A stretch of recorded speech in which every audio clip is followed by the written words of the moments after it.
Good afternoon, everybody. This is John Barrows of Make It Happen Monday. Thanks for joining us. Hopefully you all had a great weekend. I got after it a little bit too much this weekend, had a few too many drinks. Recovering at 49 years old is a little bit harder these days, but I am super excited to be on today with a good guest, Jake over at Allego. Jake, you want to tell everybody hi and where you're coming from? How you doing, everybody? So I'm head up product marketing over at Allego. My background, I came up in sales, came up selling in the high ticket retail space. So just commission only, no base pay, just hustling every day. Kind of really, when I first started out, kind of sucked at it. And so like a lot of things, somebody recommended a Brian Tracy book, just classic stuff. Read through it, was like kind of really mind blown about a lot of the stuff he was saying, and started applying it and getting more serious about, being deliberate throughout the sales process, and started closing a lot more deals, became really kind of student of sales. Fast forward several years, end up stumbling across Allego and kind of flipped out when I heard about it, and end up taking over product marketing here. Nice. So tell everybody a little bit about Allego, because I think that sets the stage for our conversation. And again, this isn't going to be, for those of you out there, this isn't a product pitch in any way. But just to give some context around this conversation, because this is actually one crowdsourced sales training is near and dear to my heart. So kind of give it some context around what Allego is all about, and then we'll talk about, the other alternatives and different approaches. Yeah, so I'll spare everybody the elevator pitch on the show. So I'll just go through kind of a couple scenarios that I think everybody can relate to, that kind of, I think, paints a picture and like you said, frames up a discussion about this. So, everybody's been in that situation where you wind up in kind of a random conversation with an expert at your company. Maybe it's like at the Christmas party and it's the head of products and they say some stuff that just like completely blows your mind. Like, wow. And so you start using that in every conversation that you have after that. And you sound 10 times smarter than your competition, so you wind up eating their lunch. Or maybe it's like with a top rep at your company, you overhear them on the phone, they position something a certain way, and you're like, that's genius. And you use that every time. So basically, we built Allego to be able to bottle up that experience and make it available for sales reps anytime that they want, because those moments never happen enough, right? So it's in the form of short how-to videos from the people at your company that you want to hear from, but that you just you never get enough face time with, right? And so it winds up, so that's basically what it's all about. It winds up being just a platform for sales reps to be able to get the stuff that they need. And that really, does kind of lead to this discussion and what you and I had talked, because we're working on a couple of things to get my content out there on your platform and others. But it's, just to give everybody a sense here, probably about 4 or 5 years ago, I had this idea of, it's called Sales from the Streets. And Jake, we talked about this, right? Which was exactly this concept, which is crowdsourced sales training. Because when I got into this industry, I actually never wanted to be in sales training, because I just had such a negative perception of sales trainers and sales training content, because even books and stuff like that, it's like you'd sit through an entire day's worth of sales training and you'd walk out with like 1 or 2 nuggets, and that's a success. Like, that's happy. It's like, I just spent 8 hours and I just figured out what to put into a subject line. Yay. And I'm sitting there going, like, really? Do you have to spend 8 hours to get that one nugget that is valuable? Same thing with a book, right? I don't read books because 90% of the book is full of shit. It's fluff just so they can get thick enough to justify the $19.99 or whatever they charge for it. But ultimately, there's 1 or 2 things in there. So my theory was, hey, you've been to the trainings, I've been to the trainings, we've all read the books, we've all picked out our specific nuggets around this. Why not help each other out? So to kind of create this community, it was an app where exactly what you just said there is like, hey, I just asked this question, or here's my tip on how to handle objections. Here it is. And then put it into a, sort by, and hey, I could sort by objection handling, thumbs up, thumbs down. And I'll tell you right now, I still believe that it was a brilliant idea. It was a brilliant app, but it was way too ahead of its time. It was about 4 years ago when video was really just starting to crank. But people were still a little bit uncomfortable putting their stuff out there. Now I think we're right in the middle of it. And so what are you, let's talk about, because right now, yes, we're right in the middle of it. And I think everybody's ready for that stuff, but there's just so much content out there. And we were talking just in prep for this, there's so much content out there. Like, what do I know, and who should I be paying attention to, right? Because there's a couple of examples, like some people like my style, they're like somebody else's style. Some people are pretending to be thought leaders when they're really not. Some people are just purposing other people's shit. And the problem is I see right now is a lot of kids who are maybe just getting started in sales get pushed in a different direction to talk to, to go listen to that guy or that woman or whatever. And it might be bringing them down a bad path because it's like, ooh, that person isn't really that thought leader. What they're spewing there isn't really good stuff. It sounds good, but when applicable, it actually hurts you. So where would a rep start these days on where to start consuming information that is that'll help? Yeah, I mean, I think the biggest thing is, YouTube is such a great resource. Like you said, you got to be careful with what you find, because, I mean, I think the most important thing is number one, finding somebody that is your style. I mean, so much of selling and the tips, techniques, tactics, strategy, so much of it is about finesse, right? And it's so much is about how you deliver a lot of these messages. So if you're, first of all, right off the bat, look around, find people that are your style, make note of it. Maybe just make a spreadsheet of some of videos that really kind of resonate with you. But then for more of the beginner reps, like you're talking about, something that, we see people doing is like just going through and finding, kind of curating. So like if you're a more experienced rep, or if you've got on your team some more experienced rep, going through and curating content on a platform like YouTube or wherever it might be, and then being able to turn around and share that with the rest of your team, right? And because the thing is, like that right there is a really good way to really kind of stand out, among your team. If you're going through and you're finding really good, and it can't be like, you can't just be doing it for show, like quickly try to go through and say, oh yeah, hey everybody, look at. It's got to be something that you really agree with. It's something that you find is actually helpful for your sales process at your company. And so, I mean, a lot of times it's just kind of takes that kind of initial couple people to kick it off and start sharing with one another on a team content like this. And then that's how you can kind of start to bring up some of the newer reps. And then, when you put in, you see somebody else put in, and then you get out. And then it kind of starts that whole thing. That's like one of the coolest things that we've seen, I think, with the internet and with YouTube in general. Just like people, you see a lot of the negative side of people has come out, obviously, because of the internet and YouTube and stuff. But you've seen like a real generosity that people have to share their ideas, share their tips, tactics, techniques. People just go on there and putting up great information. So I think that's a good way to kind of do it. Yeah. Yeah, and I think it's funny because you brought up something there as far as don't just share just to share it, right? Because it sounds interesting. One of the things that, Morgan on my team, being 25, 26 years old or whatever, he was building his brand. He started putting content out there, and a lot of people, they'll thought leader and that type of stuff. And it's funny how very few thought leaders ever call themselves thought leaders. And Morgan, if you ask him, he would say I'm not a thought leader, but what he does is he consumes the content. So he actually goes, and this is kind of my lens on things and how kind of I flip the social selling to say, okay, now I can see how this makes sense for me. Because instead of just tweeting and posting and sharing stuff that, just to build a following, I started looking at it as educating myself first, right? So consuming content to learn and then applying it and seeing if it worked or it didn't. And that's, again, I'm going to give Morgan a ton of credit on this. That's what he would do. Like when he started his SDR Chronicles, before I brought him on board here, that's what he would do. He would like read a book, or he would go get a tip from somebody, whoever it was in the industry. He would then go apply it and see how it worked. And then he would do a video on it. Then he would say, okay, you know what? I just read about this, or I learned about this, I applied it, and this is what happens. And either I'm recommending you do it or I'm recommending you don't. And I think that's where, when I say let's get started here as far as a rep is concerned, because too many reps, my perception on this, and I'd like to get your thoughts, is too many reps wait for their organization to invest in them from an education standpoint. They're like, oh, I don't have the training, or, oh, I don't have the tools, and, oh, we don't have that. So, there's my excuse.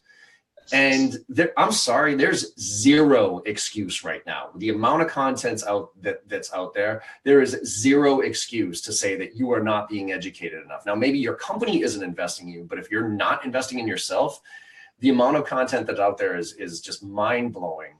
And I think, Jake, to your point, it's, go out there and start, the YouTubes of the world. Feedly is another thing. Do you use Feedly at all? Yeah, actually, yep. Right.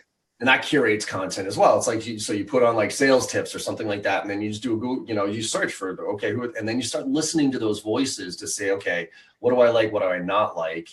And I agree with you where it says, look for stuff that is your voice because the nuances matter. But I also look to stuff like stretch yourself a little bit, right? Stuff that's a little bit more uncomfortable, because you always want to be trying something that's maybe a little bit outside your comfort zone so that you can get better, right?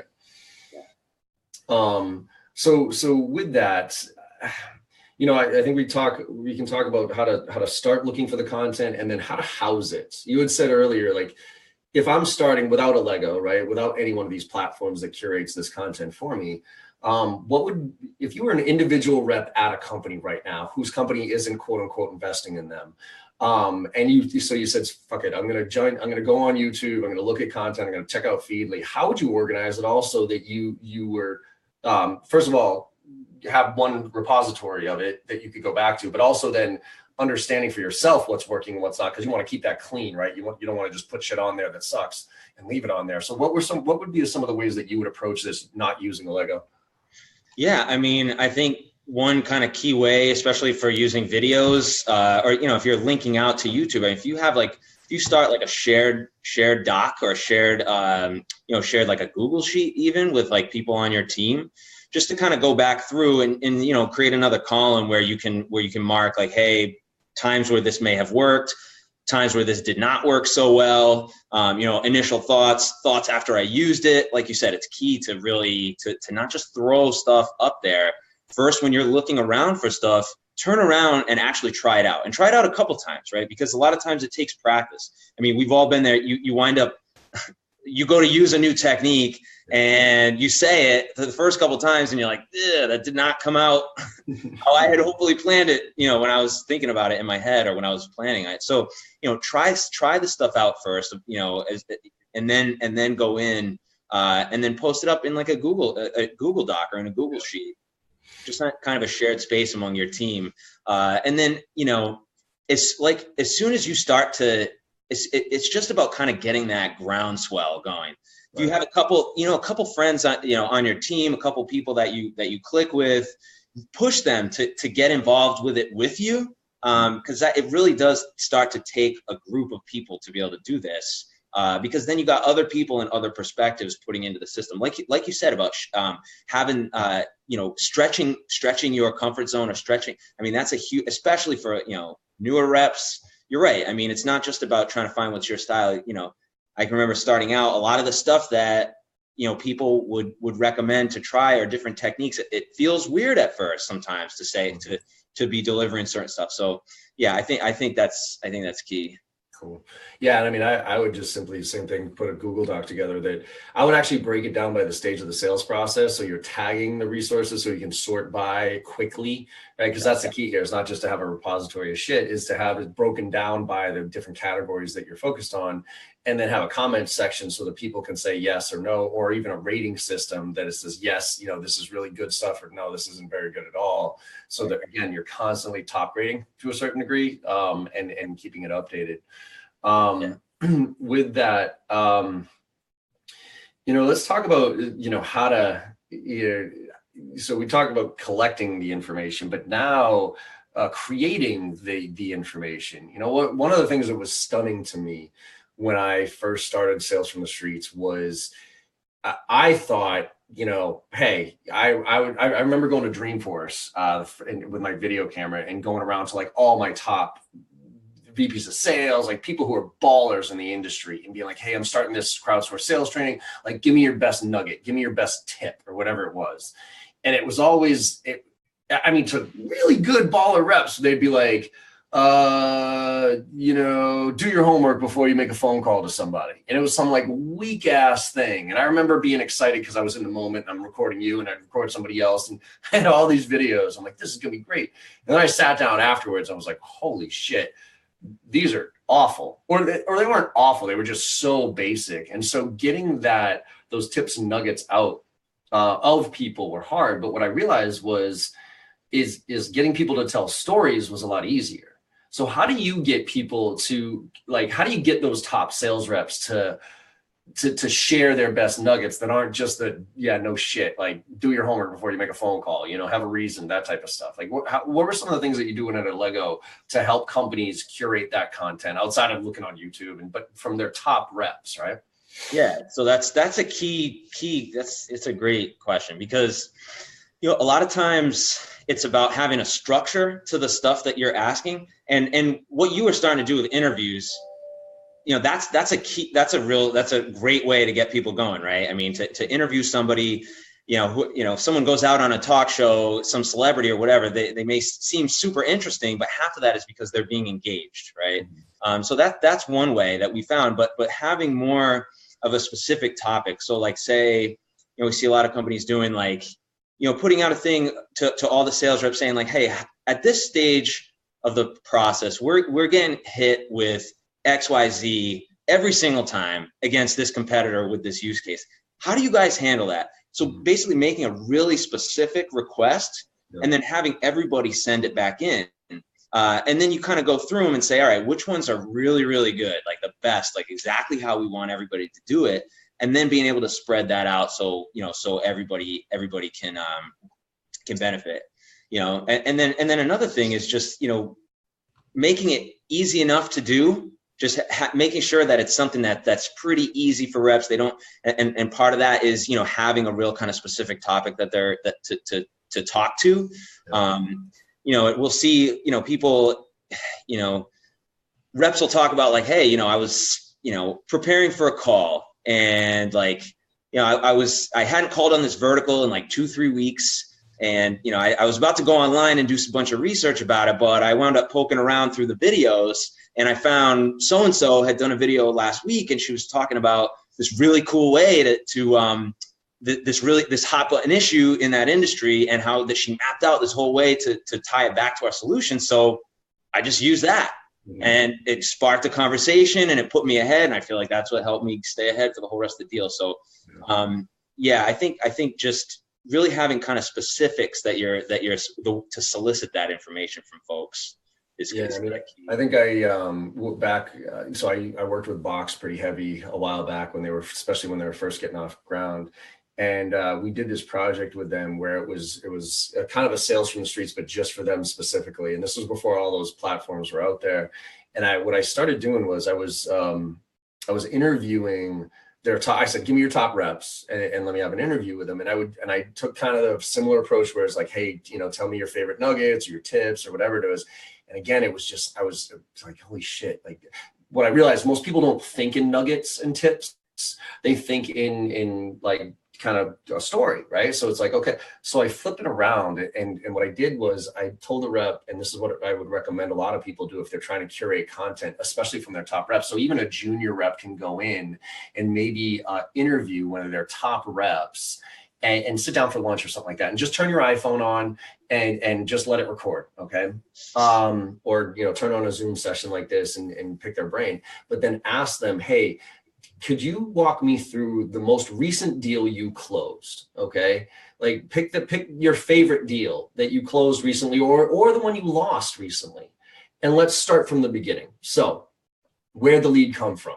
How did you know they were the lead, right? And then kind of walk them through the sales process in those stages to say, where did it come from? How did you even know they were a good lead? What did you do before you even reached out to them? When you reached out to them, who did you reach out to and why? What was your contact strategy? What were some of the objections that you faced? How did you present to them? Those type of things. And if you just ask them questions about something that's more situational based, then you start to get people to really give, oh, this is exactly how I did that. And you'll pull the nuggets out of it.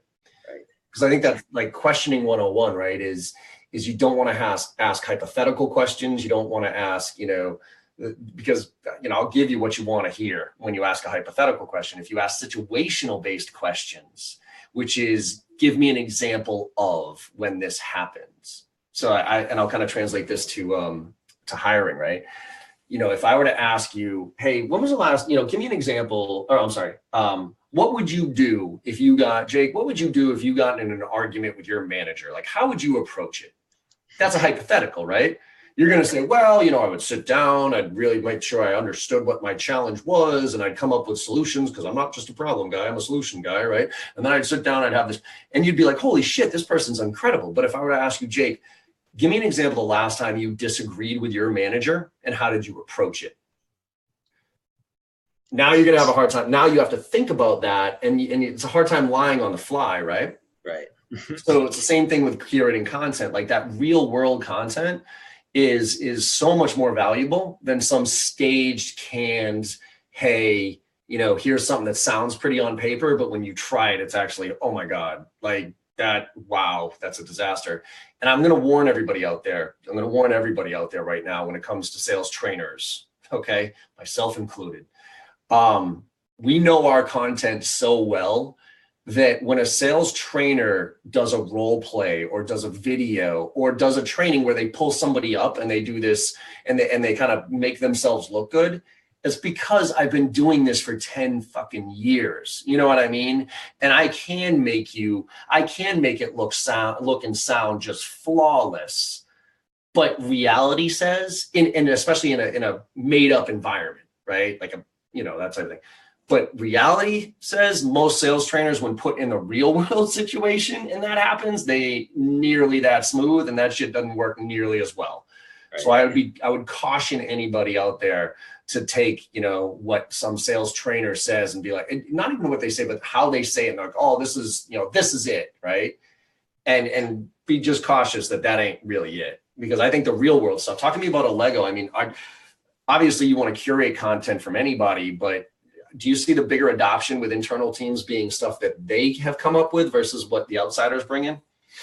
Yeah. I mean, I think the biggest thing, because that's kind of where kind of YouTube stops, and then having bringing in your own system and just trying to take videos yourselves kind of begins. Mm-hmm. A lot of the more company specific stuff, like, if, like I said before, if you're about to call on a certain vertical you haven't called on in a couple of weeks, being able to hear somebody actually from your company and how they actually specifically say it to specific to your solution and to that, maybe to that competitor with this use case or whatever it might be. So yeah, I mean, a major part of the adoption you see is with kind of internal content, because, and then with product stuff too. I mean, so much of the time, and especially with these increasingly complex solutions that we all deal with, yeah, being able to just kind of have that wisdom from somebody who's an expert inside your company is key. I mean, it kind of gives you just another tool in your bag that you can use to be able to just push things forward and really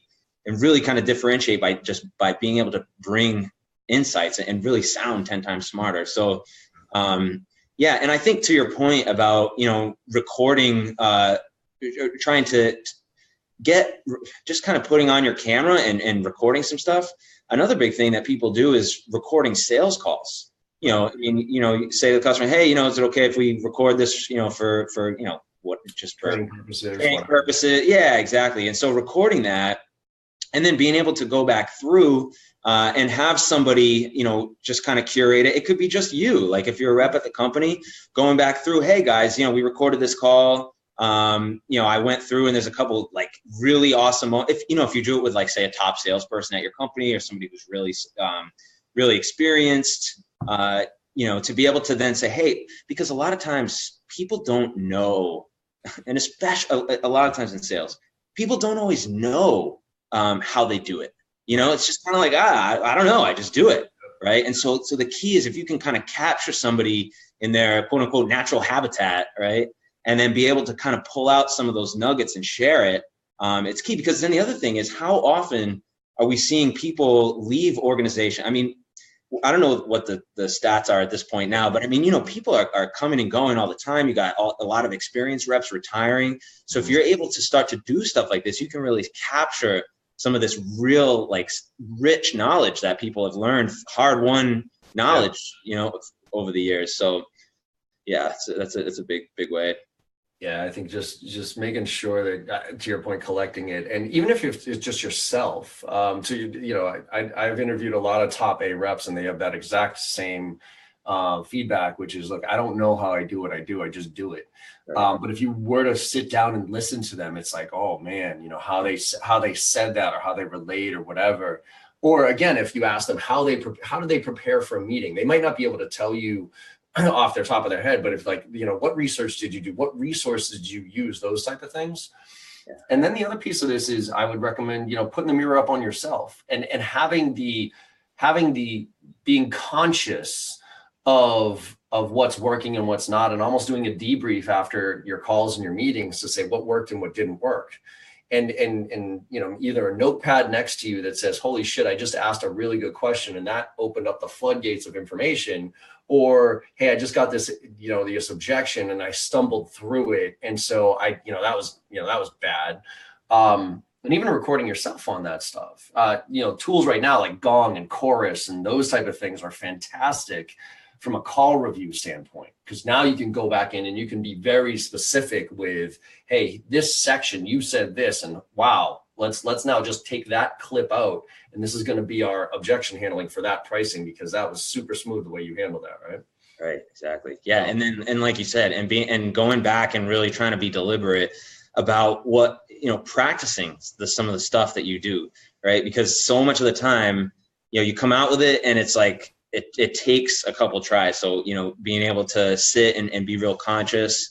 And then, you know, after, when you're done with a call, like you said, just sit down, just make yourself sit down and just take a couple things off the top of your head and just write them down, and then put them in like a, you know, one location that you can keep coming back to. Because a lot of and it doesn't have to be, you don't have to do a crazy amount of work. I mean, it's just a few key points that are sticking out in your mind right then and there. So, yeah. Yeah. So just to wrap up and just to get your thoughts on kind of some key takeaways here. One of the things that, you know, obviously if I was a rep right now in a company, ideally there's that company that's curating this stuff for me and whatever, but I'm still going to do this on my own. I think the Google Sheet or whatever, segmenting things out, doing a little bit of, you know, spending an hour a week on YouTube, an hour a week on Feedly or something like that, and just reading through and then taking your favorites, putting them in there so that you can curate that, sharing it with your team. But then focusing on something once a week. So here's kind of my thing for teams and individuals is on Mondays. This is what I used to do with my sales team is I'd say, all right, guys, you know, what challenge are we trying to address this week, right? Or what's one of the top challenges that we're having right now? Oh, John, you know, we're getting killed trying to get you know, gatekeepers are killing us. It's like, okay, well, what are some ways that let's do some research here. Let's find out a couple of different ways, like techniques, if you will, on how to deal with gatekeepers. Okay, cool. Google it, YouTube, whatever, role play it, practice it a little bit. Now, no matter what everybody's doing this week, you know, write down on a piece of paper, the challenge is, you know, getting through gatekeepers. The approach is X, whatever that approach is, and write it out. And then consciously all week, when that situation comes up, use that thing and then do a plus minus to see if it's actually working. And then I would collect all those pieces of paper at the end and say, all right, everybody, we use this approach 100 times. We got 60 pluses and 40 minuses. Like, hey, that's a good job on that one. Let's put that one on the list. So this constant, like, continuous learning where once a week we just picked something and then we shared whatever was working throughout the week, started to move things in the right direction for us, and allowed me as a VP of sales of a self-funded company with zero money to really train my team without having to spend a dime. And, you know, as much as I like making money as a trainer and you guys as a platform, you could educate yourself. I think I heard a stat or something the other day that you can get a legitimate Harvard education. 100% of Harvard shit is online for free. You just don't get the degree. You just got to put the work into putting it together. So any last things that for the reps to think about, or any tips or nuggets that you could kind of help point people in the right direction as it relates to continuous improvement and crowdsourced and engagement and learning? Yeah. And I'd say from just to build on what you just recommended, I mean, and that's a great way to kind of get started. And then from there, like, just iterate on those different, you know, on that different stuff that you find online, tailor it to how it works in your sales process with against your competitors for your solution. And then, capture and have everybody capture how specifically they went about doing it for their solution, whether it's, taking a video of yourself on how you did it, or whether it's just writing it out. And like you said, starting to iterate on that stuff and really tailoring it for taking stuff out on the web and on YouTube, bring it internal, work on it, iterate it, and kind of sculpt it for your particular sales process and your solution. And yeah, that's a great way to go about doing it. Cool. All right, Jake, well, we're finishing up here. How can people kind of find out more about you, more about Allego and that type of stuff? And then we'll get out of here. So what's the easiest way to find out about you guys? Yeah, check us out on LinkedIn, and then also hit us up on Allego.com and read through. We got a lot of information on our blog, resources that you can check out for different ways that you can go about doing some of the stuff that we talked about today. Cool. Awesome, Jake. Well, thank you so much for joining me here. For those of you watching, thank you very much. For those of you listening on the podcast, appreciate it. So yeah, just I think the theme here, the takeaway here is just always try to get a little bit better. Don't try to make it this huge Herculean thing of trying to say, okay, shit, now I got to go through this whole program. Do a little bit every day. I live my life by the rule of 1%, which is set the bar at a high but attainable level. And then every day, once you reach that bar, just go 1% better, right? Watch that one extra video, try that one extra technique. And I promise you, as you do that, you'll get a lot better, a lot faster. All right. All right, everybody, have a great week and make it happen. Later. Thanks. Thanks.